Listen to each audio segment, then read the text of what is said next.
Waladalah. Sapa sing wis wani ngrusak sayektine kuwi wewangunan negara Kajiman ya negara Mardhani.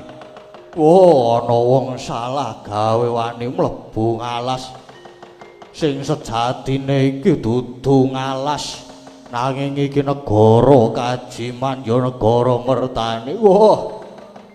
Nganti gawe rusak tumenggung sapa jerawanmu mau. Kula pun tumenggung menak kedali seta. Menak dali seta. Nggih. Sing burimu kuwi sapa? Kula pun tumenggung Tirtakarna. Tumenggung sapa? Tirtakarna. Oh ya wis karepmu. Kae ana wong wani ngrusak, ana wong wani mlebu. Ana alas iki ya ana negara Mardhani. Kowe wae undurna wong kae. Waduh. Lah niku kowe saged bedoli wit gedene semono bedoli wewangunan. Lah kok kan mungsuh kali kula nggih tidak mati no. Waduh.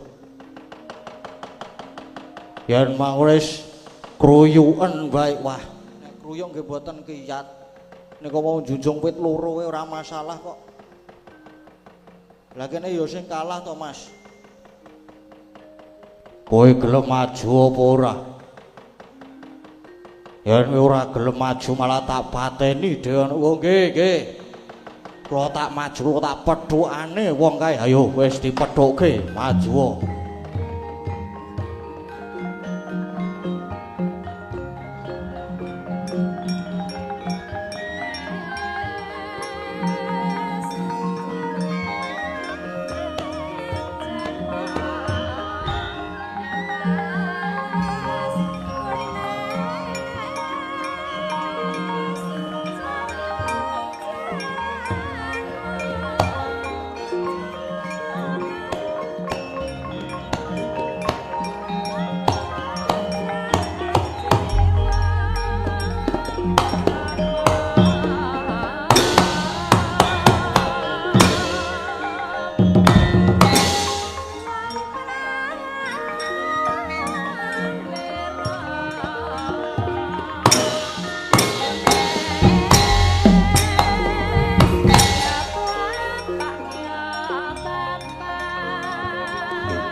kang tumingal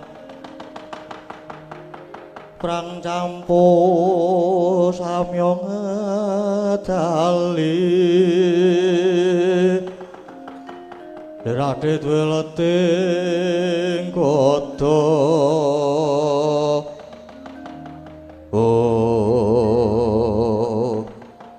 Walah dalah jebul gagah gedhe dhuwur wong sing wis wani ngrusak wangunan negara martani yo ngaku wis apa wah takon karo aku Raden Bratasena dasar kepara nyata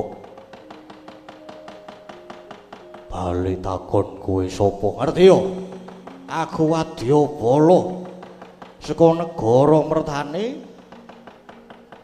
tumenggung menak daliseta aranku ngerti ya Gus sing tok babati kuwi sejatine dudu wit sing tok lebone ana kene sejatine kuwi dudu alas nanging iki sejatine negara mertani ya negara kajiman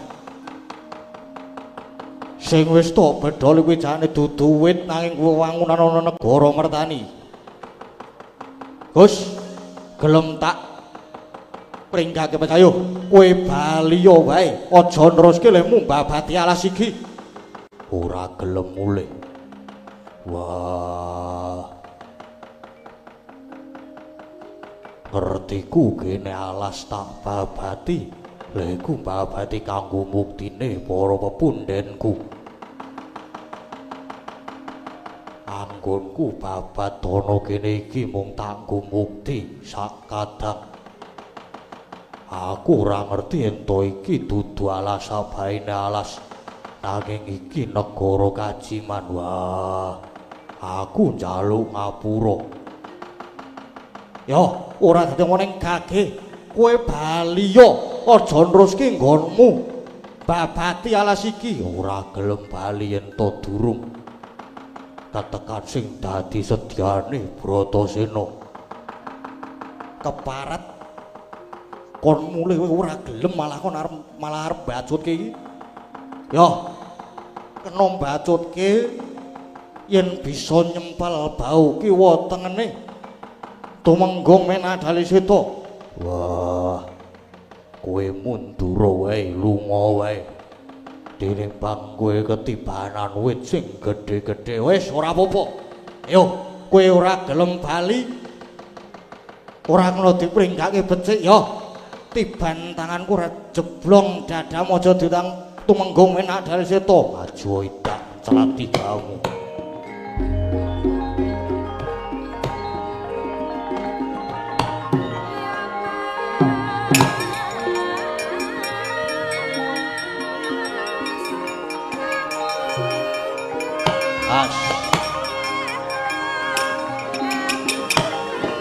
Wah!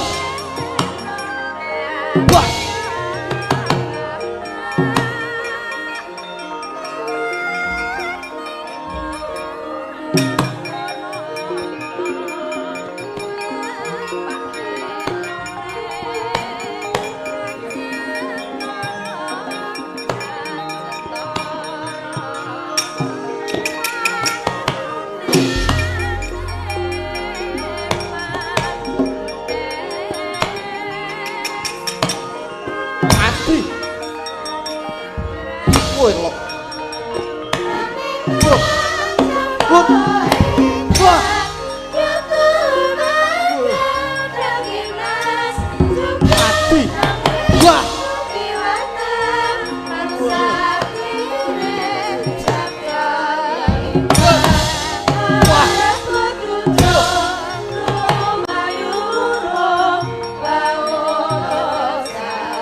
Modar kowe.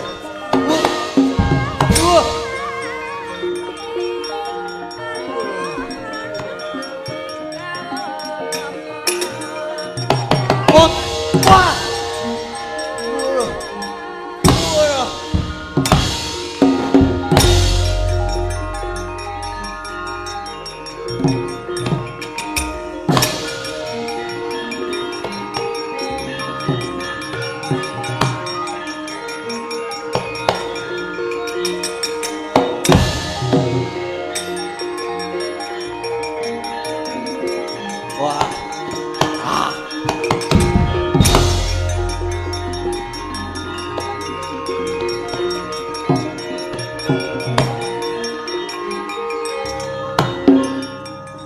Baliyo aja neruske nggonmu babat pegah.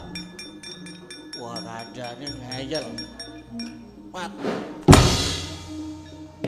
Ya, modar.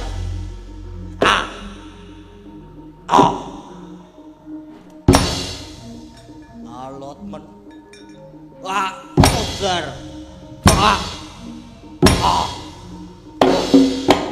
Waduh.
Waladal jebul iki pawongan sing wis wani gawe rusak negara mertani.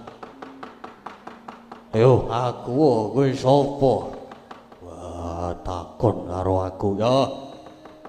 Raden Bratasena, Raden Bratasena. Raden yen gelem tak kandhani kowe bali yo bae aja neruske nggonmu babat-babat alas.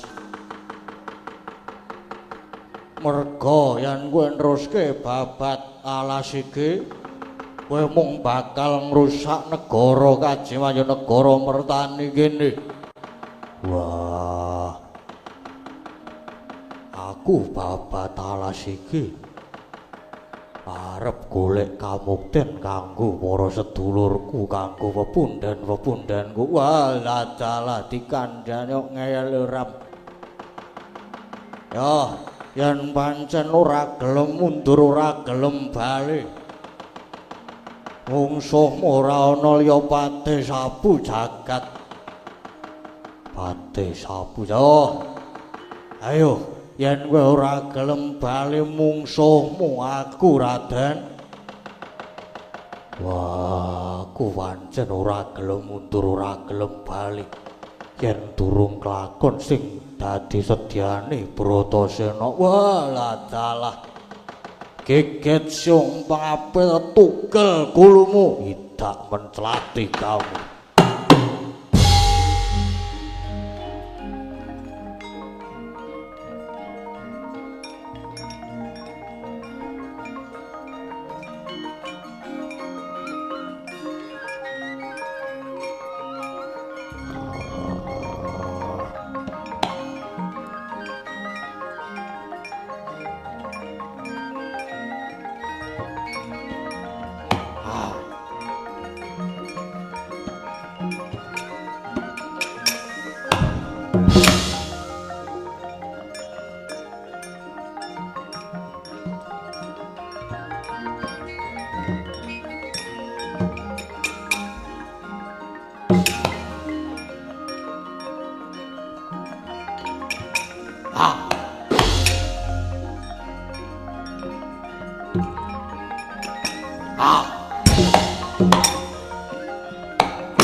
disangga enteng bocah kae. Ya Raden, yen pancen kowe ora gelem mulih tenan, wah. Kelakon tak tibani aji-ajiku. Mongso iso glawat kowe den tiban aji-aji Jala Sutra Tampar Kencana. Ora bakal iso obah mati ana kono edan.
Wah, kenapa iki? Wah.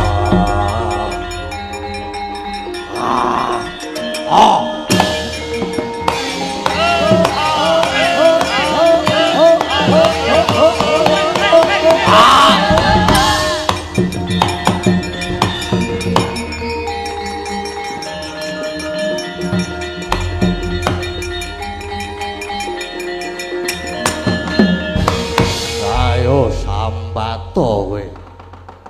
Dadi Panji Jala Sutra tampar kencana mangsa iso nglawat kowe, Den. Ayo sambato. Sambato ana kene ora bakal ana sing iso nulungi kowe mati bosok kowe ning kene.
yaksa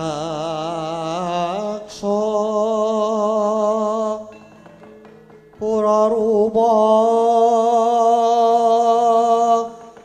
risedeng nalendra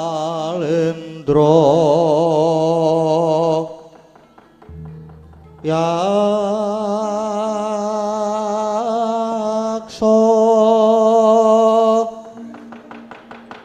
aku kamawalayo engkang kampira maranga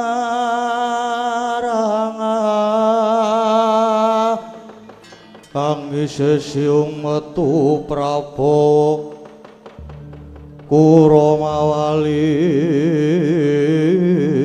an leso sapragempa dadya durwalarsa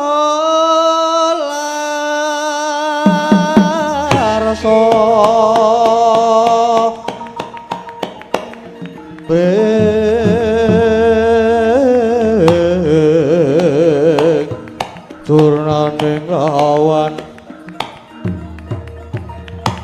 dwi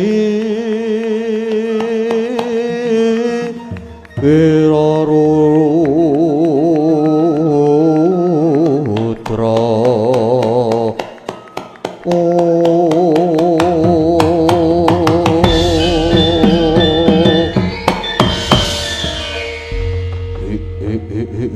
ratalah Om Dedewala Ludra Mas Pati Raja Dewaku kadangipun Kakang Adi Kunduk Cahayu Arimbi wiwit mau kowe mung tansah mbebondheti astanipun Kakang kowe aja gawe bingung Arimbi maragake sawangen kurang apa nggone pun Kakang tansah ngayomi marang sedulur saksedane Rama Prabu Trembakana ing prang pamukswa lumawan Prabu Pandhu ing Astina saka pangiraku negara Pringgondani sawusana panguwasanipun Kakang kaya ora kurang swiji apa nggonku tansah ngestokke dawuh welinge sawarga Kanjeng Prabu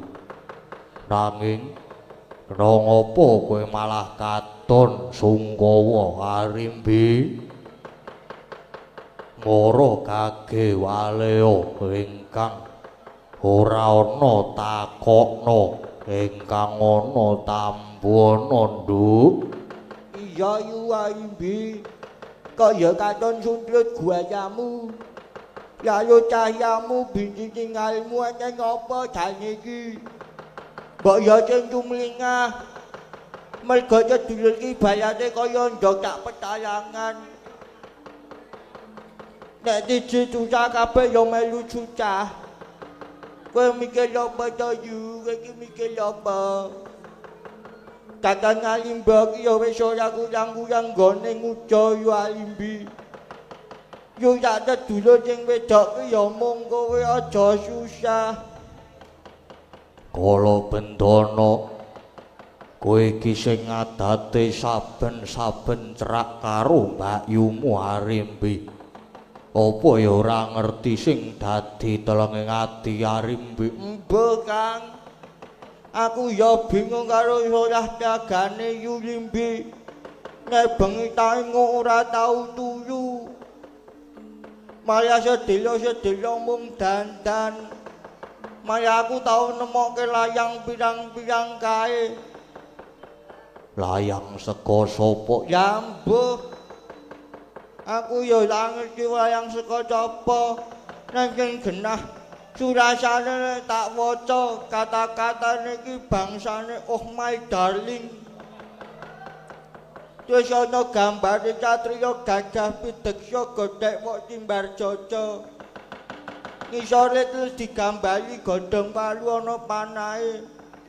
Ditulisi nang tulisane ora genep mung muni sai ngono Kang.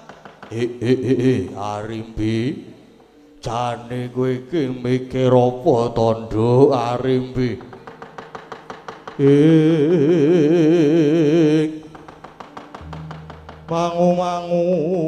mangu kang mangeni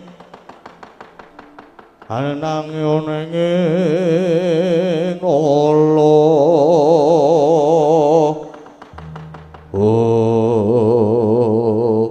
Kakang Prabu batu kok kakang ora krasa to legetane atiku kowe wis tau dadi enom kowe wis tau ngrasake nikmate nandhang asmara dadi cethane kowe iki nandhang asmara banjur sapa wong lanang sing dadi memanike atimu aja sumelang mengko pun kakang kang bakal mbudidaya mrih dadi sesandinganmu batu kakang blak-blakan wae nalika semana aku nedeng anglang ana sandhuwure negara Kacakra nalika iku negara lagi nandhang pepeteng ya merga Ratu Buta sing jeneng Prabu Baka karemenane mungsuh daging manungsa saben dina kawulane dipangan Baka siji nganti kawulane mentek kakang jebul lekase Prabu Baka mau dipungkasi dening satriya pinunjuling jagat ingkang dadi utusaning adil aku nekseni dhewe tandange satriya kuwi nggone mbelani adil lan bebener ngudhake jiwa ragane kanggo tetompo mulyaning negara Kacakra lan tetulung marang kasangsayaning para kawula Pusanane Prabu Baka sirna dening satriya mau satemahe Kacakra bisa merdika saka cengkramane Ratu Angkara Murka. Batu kakang. Bareng aku weruh tumandange satriya mau kang seping pamrih rameng gawe kakang. Atiku kecir terusane rasa tresna marang satriya iku Kakang Prabu. Arimbi aja dikalang-kalang. Satriya kuwi mau jenenge sapa, Nduk Arimbi? Kakang, yen aku matur apa Kakang Arimbi ora duka? Ora gage matura sapa satriya kuwi? Kakang, jantine kuwi kekasih Raden Bratasena. Oh, lah dalah Bratasena.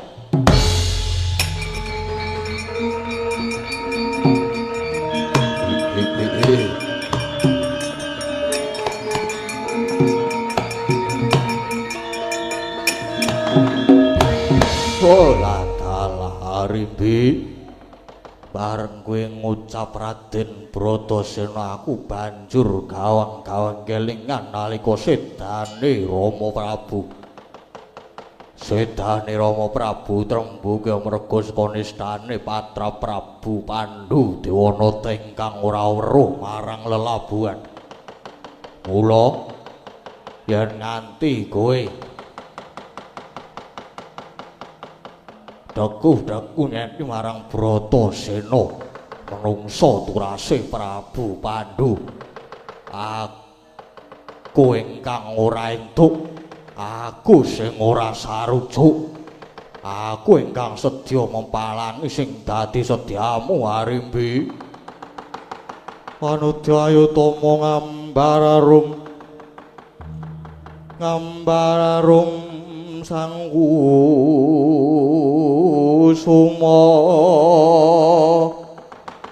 lewane milangoni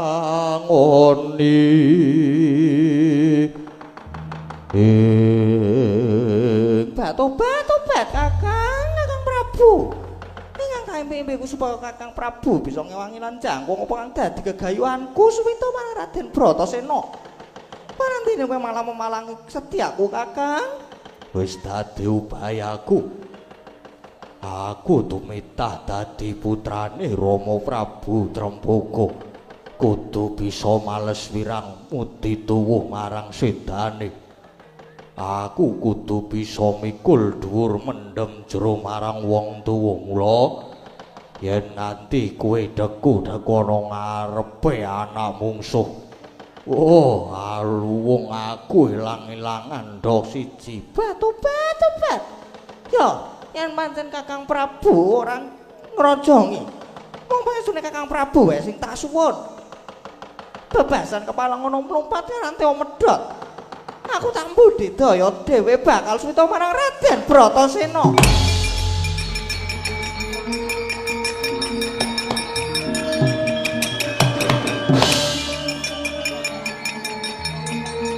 Wah, adalah. Wah, bocah wadon kok nek duwe kekarepan kaya Gunung Waja. Wis tandake yo tetep wae wangkot wangkal ngeyel. Wah, ya jan piye to, Kang? Ya kok maya dadi kaya ngene yo limbe minggat. Kala Bendana wis tutut ana mbakyumu Arimbi. Yen kena pripiyen yen ora kena mangsa borong Kala Bendana. Ya Kang, dalu pamit.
Tobat.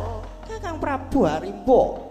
Nanti tekan semono nggonmu gedhe keburu sengit marang turase swarga Prabu Pandhu. Nanging nyadian kepiye wae atiku wis kadung kajiret dening rasaning rasa katresnan marang Raden Bratasena. Awan bengi sing tansah gumawa ana netra ya citrane manik ing atiku. Yen pancen Kakang Prabu ora gelem ngewangi lan budidaya bakal tak goleki dhewe. Raden Bratasena paduka wonten pundi?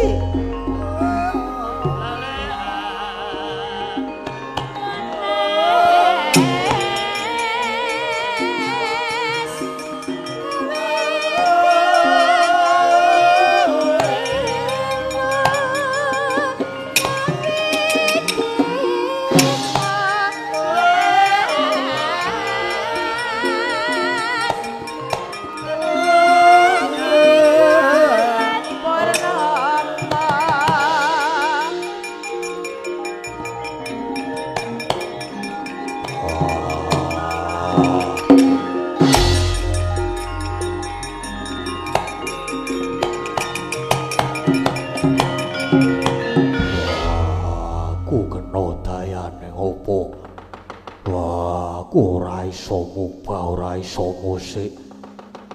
Aku ora iso nglawat. Wah, iki dayane opo? Wah, Babu Gundi. Ijo kangko kakangku. Aku kasang soyo. Aku tulungono wah permati aku susulan aku tulungono.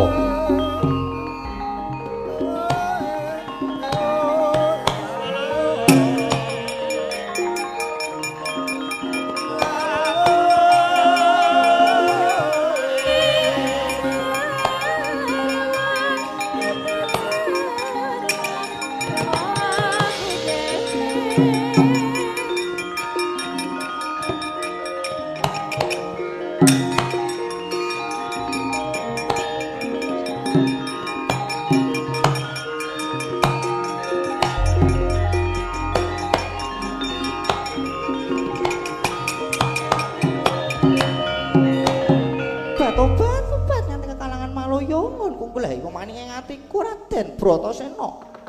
Raden paduka wonten pundi? Wijo kanggo permati aku tulung ana. Batu-batu, Pak. Iki kok aku krungu wong greng-greng. Monggo saja nandang kasangsaya. Tur aku kok kaya ora pangling karo suarane. Nang wong ora cetha, merga kaya ketutup pedhot. Mengko dhisik iki sapa lah kok greng-greng kaya sambat? Wah, jebul ning arepku ana pawongan. Kowe sapa? Lah yen iso aku tulung ana. Batu-batu, Pak, aku iki Dewi Arimbi. Panjenengan sapa ngaku? Wah, aku Bratasena. Sinten Raden?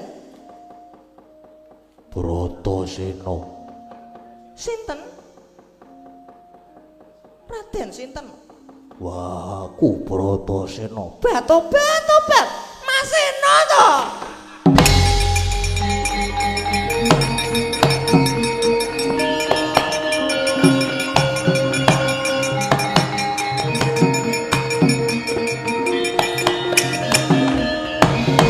Raden boten nginten bilih kepanggih wonten mriki.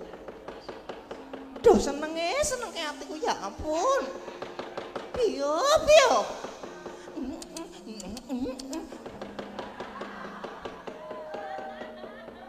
Ya ampun, seneng aku nek dandan. Iki pun ndak.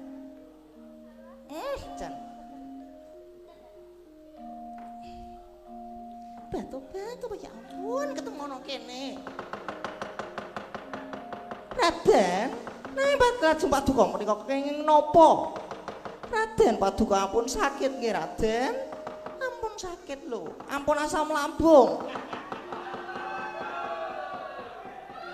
Ampun sakit dadi sakit kula mawon. Oh, aku iki kena dayane apa? Wah, aku ora iso ngubah, ora iso musik. Aku ora iso nglawat. Mulai pancen iso aku tulung ana. Wah, aku malah prasopo. Aku prasopo-sopo wae iso nulungi aku. Yen sipating priya bakal tak aku sedulur Sinarawati. Yen wadon bakal tak wengku karo Batu-batu, Pak.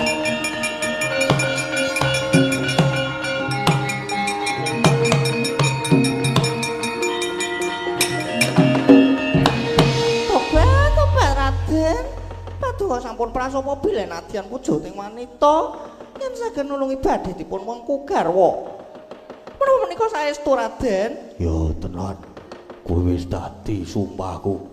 Upami kula saged caos pitulungan, Umpama kowe iso nulungi mesti bakal tak wengku garwa. batu-batu batiku saestu.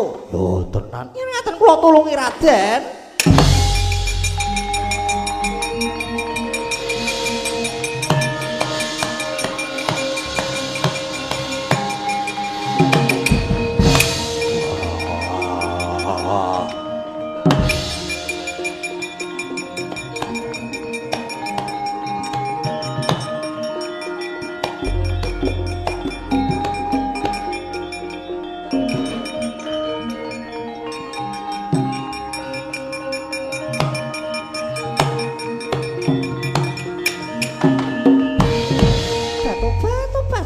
Bejo sewu paduka saged waluya Raden.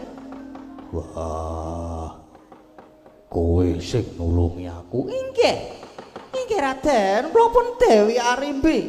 Wah kok jebul wujude buta wedok kaya wewe gilani.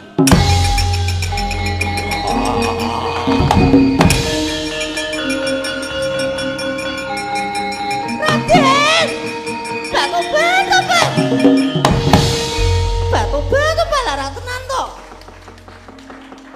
Mas Sena iki senengane kok kaya ngono. Tobat. Bareng tak tulungi, bareng yen ngete wujudku buta wedok. banjur Raden Bratasena mlayu-mlayu. Raden, paduka menika satriya lho Raden.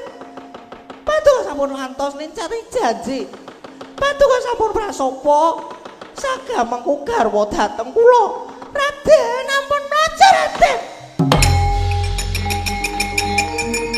Pak Tombak, Mas Sena.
Saya dalu raras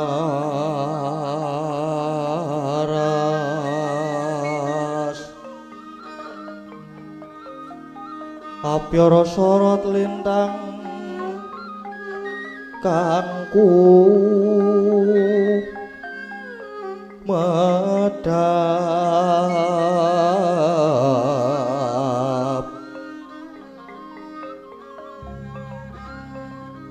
titi sonya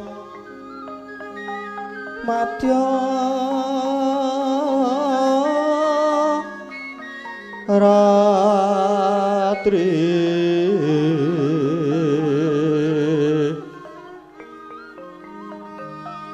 lumrang gandaning pus pita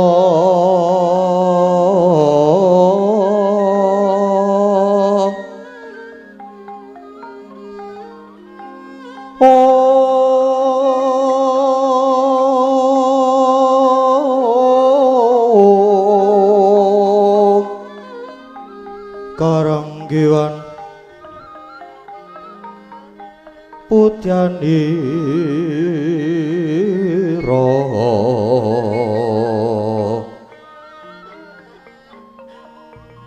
sang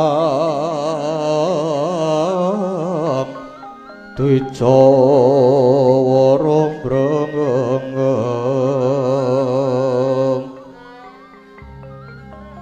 lira swaraning wadu pranta manungsung sarining kembang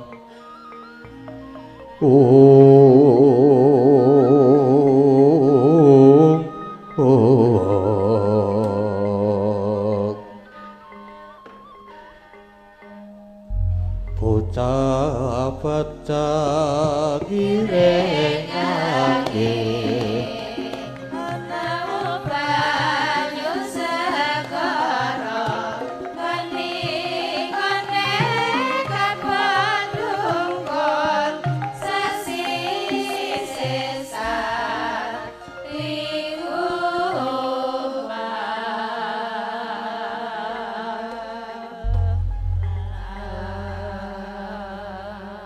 Sirepe ngarko kumantos ing dalu jroning ratri dereng wonten ingkang kacarita. Namung sawang pertangga pati kang jembrul saking Brangwetan. Nadyan ingkang kalih warsa gunung-gunung parandine bisa merbawani jagat raya. Dewi tatasing kamantian dewasane nawau kawuwus wancun wis ngancik gara-gara Sukramangkara tumpak mendot tete kaloba soma wer cita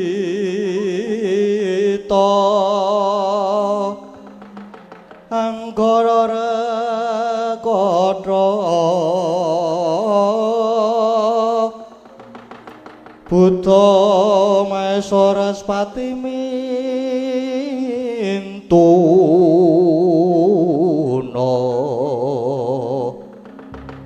eka dwi tricatur panca sapta astana dasa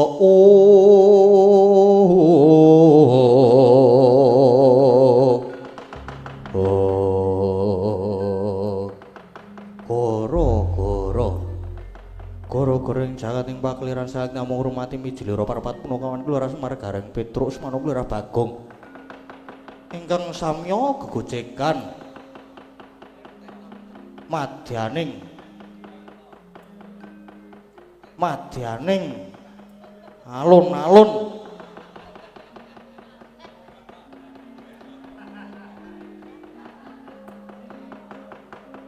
madyaning ora rombone manggone ning Tirta Kencana.